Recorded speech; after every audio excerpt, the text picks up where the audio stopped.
नमस्कार मंडळी, रोहिणीज रेसिपी चॅनलमध्ये तुमचे खूप खूप स्वागत। आज आपण रक्षाबंधन स्पेशल ओल्या नारळापासून मिल्क पावडर न घालता अतिशय झटपट आणि तरीसुद्धा चवीला छान लागणारी अशी रेसिपी पाहणार आहोत। तर आज आपण मिठाई बनवणार आहोत। त्याच्यासाठी मी इथे ओलं नारळ घेतलेला आहे 1 वाटी, त्याला कट करून घेतलं। नंतर अर्धी वाटी अशी साखर घेतलेली आहे आणि 1 वाटी दूध घेतलेलं आहे। हे आपल्याला मिक्सरमध्ये छान बारीक करून घ्यायचं आहे। एकदम फाईन अशी याची आपल्याला पेस्ट बनवून घ्यायची आहे। मिल्क पावडर न वापरता आपण इथे साईसकट असं 1 वाटी दूध घेतलं आणि त्याच्यामुळे एकदम क्रीमी असं टेक्स्चर येतं आणि अशा पद्धतीने आपलं हे मिश्रण छान वाटून तयार होतं। आता इथे कढई गरम करायला ठेवली, त्याच्यामध्ये हे मिश्रण आपल्याला घालून घ्यायचं आहे। इथे तूप वगैरे काही घालण्याची गरज नाही, फक्त या 3 साहित्यापासून एकदम जबरदस्त अशी मिठाई बनवून तयार होते। तर हे मिश्रण छान आटेपर्यंत आपल्याला छान असं याला हलवत राहायचं आहे।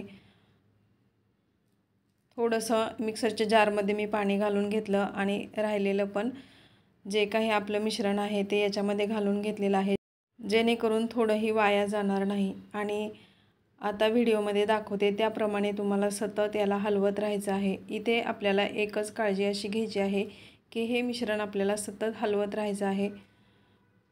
इथे मी चवीनुसार थोडीशी विलायची आणि जायफळ पावडर घालून घेतलेली आहे, त्याच्यामुळे ह्या मिठाईला एकदम चव छान अशी येते। आणि आता साधारण 10 ते 15 मिनिटं आपल्याला याला छान हलवत राहायचं आहे, म्हणजेच हे पूर्णपणे आटायला हवं। या कन्सिस्टन्सीमध्ये जेव्हा येईल ना तोपर्यंत आपल्याला याला सतत हलवत राहायचं आहे। साखर आणि दूध घातल्यामुळे याला थोडा वेळ लागतो, परंतु ही मिठाई एकदम छान अशी आणि झटपट अशी बनवून तयार होते। मिल्क पावडरचा इथे जरासुद्धा वापर केलेला नाही।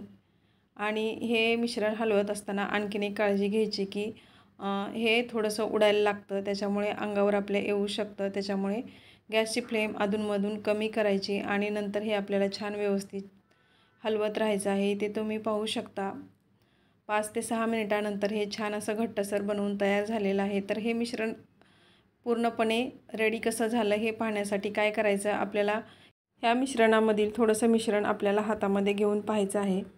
याची गोळी जर तयार होत असेल ना तर आपलं हे मिश्रण एकदम परफेक्ट असं बनवून तयार झालेलं आहे। आणि मी ते तुम्हाला दाखवते। थोडंसं याच्यामधील मी मिश्रण हातामध्ये घेतलं आणि याची व्यवस्थित छान अशी गोळी बनवून तयार होत आहे, म्हणजेच आपलं हे मिश्रण परफेक्ट बनवून तयार झालेलं आहे। नंतर याला एका ताटामध्ये आपल्याला काढून घ्यायचं आहे आणि थोडंसं थंड झालं की आपल्याला छान अशी मिठाई बनवून घ्यायची आहे। तुम्ही याला पाहिजे तसा आकार देऊ शकता। मी ते तुम्हाला दाखवते व्हिडिओमध्ये मी अशा पद्धतीने बनवलेली आहे। आणि थंबनेलवरून सुद्धा तुमच्या लक्षात आलंच असेल की मिठाई कशा पद्धतीने बनवली। तर अशाच पद्धतीने सर्व मिठाई इथे मी बनवून घेतलेली आहे। तर मंडळी, आजची आपली रेसिपीसुद्धा इथे बनवून तयार झालेली आहे। साधी सोपी तरीसुद्धा खायला एकदम रुचकर अशी। आणि रक्षाबंधन स्पेशल आपल्याला झटपट काहीसं बनवायचं असेल तर घरातल्या साहित्यामध्ये ही मिठाई पटकन बनवून तयार होते। तर आजची ही रेसिपी तुम्हाला कशी वाटली ते कमेंटमध्ये मला सांगा। रेसिपी आवडली असेल तर एक लाईक नक्की करा। ही रेसिपी तुम्ही कोणत्या शहरातून पाहताय ते सुद्धा मला कमेंट करून सांगा। आणि रोहिणीज रेसिपी चॅनलला लाईक, सबस्क्राईब आणि शेअर पण करा। परत भेटूया अशाच एखाद्या छानशा रेसिपीसोबत। तोपर्यंत हेल्दी खा, हेल्दी राहा आणि रोहिणीज रेसिपी पाहत राहा। माझी रेसिपी पाहिल्याबद्दल धन्यवाद।